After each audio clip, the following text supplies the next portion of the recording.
നമസ്കാരം. ഏതായാലും സംഗതി ഓക്കെ. എനിക്ക് അതൊരു നിർബന്ധമായിരുന്നു. എന്നതാ ഈ നെക്ലസ് ഇട്ട് വേണം എന്റെ വുഡ്ബി നാളെ പള്ളിയിലെത്താൻ.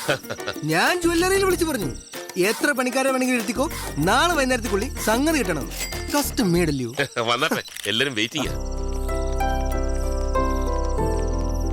Please come. Hi Anna. Okay, this is for you. Thank you. എങ്ങനെയുണ്ട്? കൊള്ളാം. എങ്കിൽ പറ, എത്ര വില വരും? അങ്ങനെ ചോദിച്ചാ അറിയത്തില്ല. എന്നാലും ഒരു ഗസ്. ഇല്ല, എനിക്കറിയത്തില്ല. ആർക്കെങ്കിലും ഊഹിക്കാവോ? തനിക്ക് പറ്റുമോ? എനിക്ക് വാങ്ങിച്ചില്ല, വെച്ചേശുള്ളൂ. പണയം വെച്ചേ 10,200 കിട്ടും. 2 ലക്ഷം. No. 2.5 ഒരു 3 വരും. വെച്ചേക്കുന്നു. ഇതിനെ 4,32,15,000 ഞാൻ ബാർഗൈൻ ചെയ്തു. അവസാനം എന്നതാ 25 ഡിസ്കൗണ്ട് ചെയ്തു. ഞാൻ നമ്മുടെ കുരിയച്ചനെ കൊണ്ട്, നമ്മുടെ കുരിയച്ചനെ MLA വിളിച്ചു പറയിച്ചു. പിന്നെ എന്നാന്ന് വെച്ചാ എപ്പ കൊണ്ട് വിറ്റാലും കൊടുക്കുന്ന ദിവസത്തെ മാർക്കറ്റ് വില കിട്ടും. എന്റെ അച്ചായ, നമ്മൾ ഈ റിട്ടേൺസ് നോക്കി ഇൻവെസ്റ്റ് ചെയ്യാവൂ. ഈ സാധനത്തിന് മാർക്കറ്റ് കൊടുത്താൽ എത്ര കിട്ടും? ഒന്നും കേട്ടില്ല. എന്നതാ? ഇവരെന്റെ ഫ്രണ്ട്സാ, ജെറി മാധവ്. അബു ജെറി മാധവ്. ഇത് ഞാൻ പപ്പു ജോസഫ് താടി. എന്നിട്ട് താടിയൊന്നും കാണാറില്ല. കൊണ്ടുന്നില്ല. അത് നന്നായി. എന്ത് ചെയ്യുന്നു? ഞങ്ങൾ FM-ൽ RJs. ശമ്പളമൊക്കെ എങ്ങനെ? മാസത്തിലൊരു 4 വെച്ച് കിട്ടും അല്ലേ? ആക്ച്വലി ഞങ്ങൾ ഹെലോ FM-ന് വേണ്ടിയിട്ട് ഒരു ഫണ്ട് റേസിംഗ് ക്യാമ്പയിൻ ചെയ്യുന്നുണ്ട്. ആമനക്കുട്ടിയുടെ ഹാർട്ട് ട്രാൻസ്പ്ലാന്റേഷന് വേണ്ടിയിട്ട്. ഞാനും കേട്ടിരുന്നു FM-ൽ എപ്പോഴും. നിങ്ങളായിരുന്നല്ലേ? അതെ. അപ്പൊ ഇച്ചാൻ ഞങ്ങൾക്ക് കുറച്ച് ഫണ്ട് തന്ന് സഹായിക്കാന്ന് പറഞ്ഞിട്ടുണ്ട്. നിങ്ങൾ രണ്ടുപേരും ഇന്ന് തന്നെ എന്തെങ്കിലും നല്ല ഡൊണേഷൻ തരണം. അങ്ങനെയാണെങ്കിൽ നാളെ നിങ്ങളുടെ കല്യാണം ഞങ്ങൾ FM-ൽ ആഘോഷിക്കും. അതെ, അതിപ്പം എത്ര ഹൈ കൊണ്ടാണെങ്കിലും ഞങ്ങൾ സ്വീകരിക്കും. ഈ പറയുന്ന ആമനക്കുട്ടിക്ക് എത്ര വയസ്സായി? 4 വയസ്സ്. അയ്യോ, എങ്കിൽ ഇത്തിരി ബുദ്ധിമുട്ടാ. അല്ല, നിങ്ങൾ എത്ര പിരിച്ചെടുക്കുന്നത്? 15 lakhs. അയ്യോ, എങ്കിൽ 15 പോക്കാ. ഉറപ്പില്ലല്ലോ. എന്റെ ബൂ, ഞാൻ പറഞ്ഞിട്ടില്ല, നമ്മൾ റിട്ടേൺസ് നോക്കി ഇൻവെസ്റ്റ് ചെയ്യാം. ഇപ്പൊ തന്നെ ഞാൻ ഇട്ടിരിക്കുന്ന ഈ കോട്ട്, ഇത് സിറ്റി മോളിൽ. ഇതിന്റെ വില എത്രയെന്നറിയോ? അജയ 12,000 rupees. ഈ സിറ്റി മോളിൽ നമ്മുടെ ഫാമിലിയുടെ ഒരു വലിയ ബിസിനസ് ഡീൽ ഉണ്ടേ. മനസ്സമ്മതത്തിനിട്ട് റിങ്ങ. വില എത്രയെന്നറിയോ? അതെ, പുറത്തെന്റെ ഫ്രണ്ട്സ് താടിക്കാരനെ അല്ല പയ്യനെ പരിചയപ്പെടാൻ വേണ്ടി വെയിറ്റ് ചെയ്യാം. അല്ല, നമുക്ക് പിന്നെ സംസാരിക്കാം. പോയിട്ട് വരൂ പ്ലീസ്. ഏതാടി പതൂരി? താടി വരുന്നതിന് മുമ്പ് പോവാ.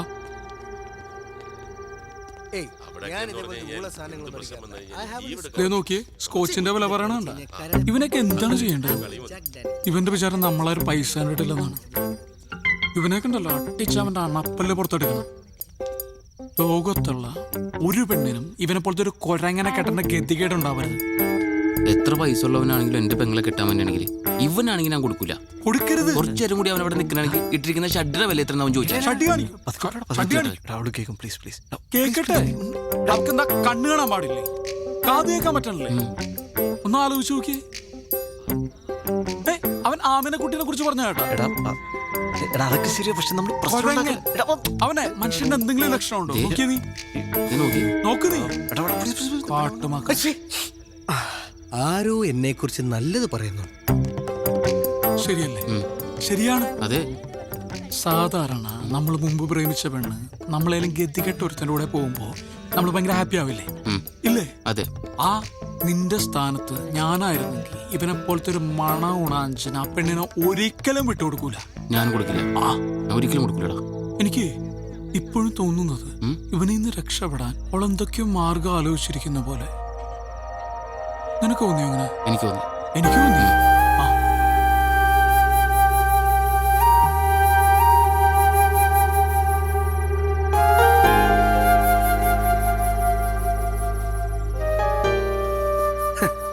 നമ്മുടെ കുമിളിയിലെ പ്ലാന്റർ തോമാച്ചായന്റെ മോളുടെ പ്രപ്പോസൽ വന്നിങ്ങനെ ബ്രിമ്മി നിൽക്കുമ്പോഴാ നമ്മുടെ ഈ അന്നക്കൊച്ചിന്റെ ആലോചന എനിക്ക് വരുന്നു. തോമാച്ചായന്റെ ഒരു ബാക്ക്ഗ്രൗണ്ട് അറിയാമേ? ഊട്ടിയിൽ 150 ഏക്കർ തേയില, കൊടകിൽ അതുപോലെ കാപ്പി, വയനാട്ടിൽ ഏലം. അങ്ങനെ എന്നാ ഒക്കെയാ. എന്നാലും ഉള്ള പറയാലോ, അയാൾ ഫ്രോഡാ.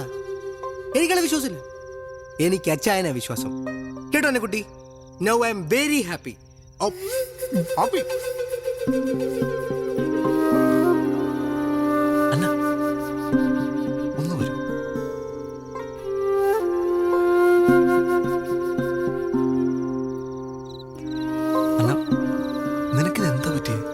എനിക്കെന്ത് പറ്റാൻ?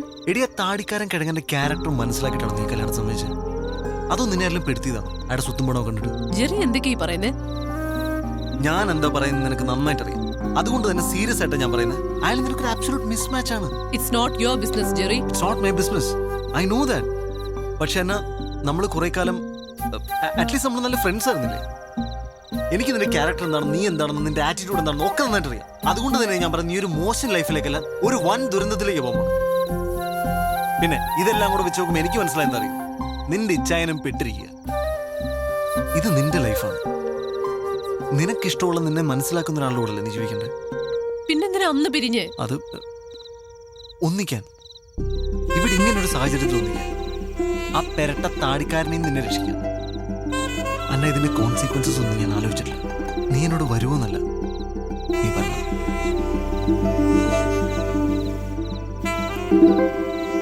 നല്ല ടേസ്റ്റ് ഉണ്ടല്ലേ? ചിക്കൻ പൊരിച്ചിട്ടാ കറി വെച്ച ഓ ഉറപ്പാ. അല്ലെങ്കിൽ തിന്നില്ലായിരിക്കും. കൊള്ളാട്ടാ. എടാ ഞാൻ ഒരു മൂന്നാമത് ചോദിച്ചാൽ തരുമോ? നെയ്മീൻ ഫ്രൈ തീർന്നിട്ടാ. ഇനി എന്നോട് ചോദിക്കാൻ പറയാൻ നിൽക്കരുത്. വെജ് കുടിക്കാത്ത. ഓ നീ കഴിക്കണല്ലേ? കഴിക്കടാ. നല്ല ചിക്കൻ ഉണ്ടാ. നിനക്ക് ഫ്രൈഡ് റൈസ് ഇഷ്ടമില്ലേ? എടാ അവള് വരാൻ സമ്മതിച്ചു. ആര്? അന്ന വരാൻ സമ്മതിച്ചു. ഇങ്ങോട്ട് ഓടാ. തമാശയാണോ? അവളെന്റെ കൂടെ വരാൻ സമ്മതിച്ചു. ആ താടിക്കാനുണ്ടോ കൂടെ? നീ ഒരു മേൽ തമാശ കളിക്കരുത്. അവളെന്റെ കൂടെ വരാൻ സമ്മതിച്ചു. നീയൊക്കെ കൂടെ മൂപ്പിച്ചിട്ടാണ് ഞാൻ അവളെ പോയി വിളിച്ചത്. അവളിപ്പോ എന്നോട് വരാന്ന് പറഞ്ഞിരിക്കുക. ഞങ്ങൾ വെറുതെ ലോകതത്വം പറഞ്ഞല്ലേ, നീ സീരിയസ് ആയിട്ടാ? ലോകതത്വം ഇവര് പൂക്കൃത്തരം കാണിക്കരുത്. മര്യാദയ്ക്ക് എന്റെ കൂടെ വന്നു ഞാൻ പോയി വിളിച്ചോണ്ട് വരാൻ പോകും. ഈ കേരളത്തിൽ ഇൻവെസ്റ്റ് ചെയ്തിട്ട് ഒരു കാര്യമില്ല. ഉള്ള പറയാലോ, എനിക്ക് ഈ മലയാളിയാണെന്ന് പറയാനേ ഇഷ്ടമല്ല.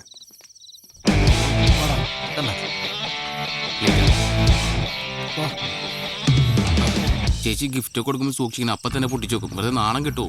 അതെ. നീ ശരിക്കും ആലോചിച്ചിട്ടാണ് ഈ തീരുമാനം എടുത്തത്? അതെ. ആണോ? എന്റെ മനസ്സിന് ശരിയെന്ന് തോന്നുന്ന ഞാനിപ്പോ ചെയ്യുന്നത്. ഭയങ്കര തെറ്റായി പോയി. ആ വഴി പോ, വേഗം വാ. നമ്മളെ ഇവിടെ കൊണ്ടുപോകണം, ഇവിടെ നമ്മളെ കൊണ്ടുപോകണം. ഞാൻ വണ്ടി എടുത്ത് പുറത്തേക്ക് വരാം. നിങ്ങൾ അവിടെ വെയിറ്റ് ചെയ്യും. നിങ്ങൾ തൊഴിയോ? വാ സൂക്ഷിച്ച് വാ വാ. നേരെ പൊക്കോ. അഥവാ ആരെയും കണ്ടിട്ടുണ്ടെങ്കിൽ വെറുതെ നടക്കാറിങ്ങിന്ന് പറഞ്ഞാൽ മായിട്ടാ.